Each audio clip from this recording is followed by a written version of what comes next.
there's Marlon Brown hanging out in Memphis, Tennessee at the Harding Academy. He will make his announcement live coming up right here on the U. So 9 down, one more live announcement to go in our coverage of National Signing Day. That is about to come from Marlon Brown, the number 3 wide receiver in the nation. Great basketball player as well. Again, when you're 6'6", you're going to get it done both on the hardwood and out on the gridiron. And Marlon Brown has certainly done that. So the number 3 wide receiver in the nation is about to make his choice. Now go out to Harding Academy out in Memphis, Tennessee, for the guy everybody in that state is seeing to see if he will stay in state. So Marlon Brown, before we get that announcement, who are some of the people that made this day possible for you? Right now, my family and friends gave me a lot of support throughout my recruiting process, and really enjoyed it. Well, this looks interesting. We have the hats, and it looks like they're on some of the students there at Harding Academy. Maybe Duck, Duck, Goose will decide where Marlon Brown ends up playing his college football. We'll let you dictate it how you have it planned. So, Marlon, where are you going to play college football? Next year, I will attend the University of Georgia and play college football.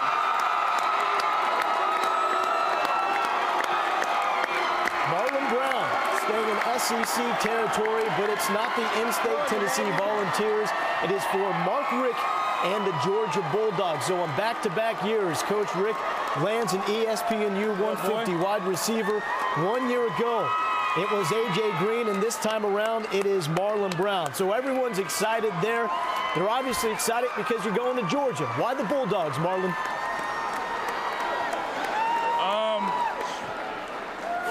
Quiet down, people. Don't be quiet. So, Marlon, why the Bulldogs? The reason why I chose the Bulldogs is because, I mean, they have a good head coach, and they have a good system for receivers to come in and play early. So that's why I picked Georgia. Now, you've also considered playing basketball. The Dogs just went through the recent firing of Dennis Felton, their head basketball coach. How, if at all, did that maybe make this choice a little more difficult for you? They did not factor in my decision making it all, so it's all good. So basketball is one of those things that you have a background in, but obviously that wide receiver position is where you're going to end up playing with the Georgia Bulldogs. What has Mark Richt told you about how he expects you to factor in from day one? He just told me that I was going to come in and work hard and then have a chance to play early as a freshman. So I bought into it. Now, we know the last 24 hours of your recruitment have obviously been back and forth, a lot of decisions to make. Do you stay in state? Do you go somewhere else? When did you actually make up your mind that Georgia was the place for you? I made up my mind probably like Monday morning-ish, Monday night. So that's it. And when you told your family about the impending commitment to the Georgia Bulldogs, what was that moment like for you and your family sharing in that special moment? Oh, I mean, it was great. I mean, my grandmother loved it, and my friends loved it, and my family, so it was real good. Now, the state of Tennessee was really hoping that you'd end up signing with those Tennessee Volunteers. We go back to Lane Kiffin, his first ever press conference. He said he's going to Memphis, Tennessee to check out one of the best wide receivers in the nation. How hard was it to say no to the in-state Tennessee Volunteers? It was extremely hard to tell the Tennessee Vols no. It was real hard. Now, a couple of years, we're looking for big things out of you for the Georgia Bulldogs. We've had a lot of predictions from some of the other guys out there. Darren Miles Jr., who's actually going to play for Tennessee, said we expect him to be a freshman All-American next season. What do we expect from you in season number 1 with the Georgia Bulldogs?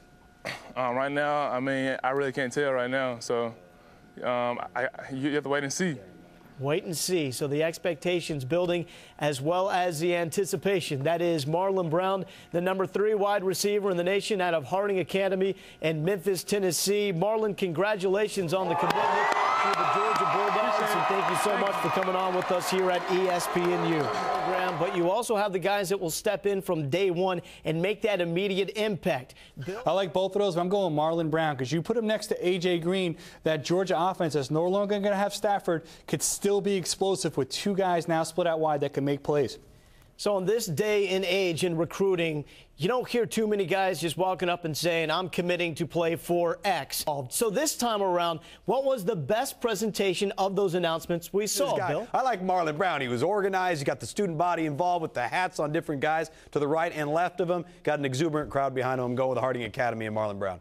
Yeah, it was too long for me, Patrick. I'm going with Xavier Suafilo. It was simple, but what I liked is he had the bubbly there. Sure, it was non-alcoholic, but anytime you make a big decision in your life, you want to be able to pop the cork and have some fun. So Suafilo gets my vote for being prepared.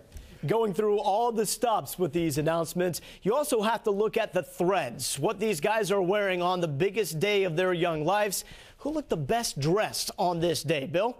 You know what? I'm simple. I like Frankie Telford. That guy had class, did it quick, flying across the country. He's got to be comfortable. I'm going with Frankie. Hey, he did look awesome. He had his Bill Cosby sweater. I was impressed. I'm going with Darren Miles Jr. I thought he looked slick. He had the shimmer in his suit. He had the nice tie. Darren Miles Jr. was looking sharp at the ESPN zone in Atlanta.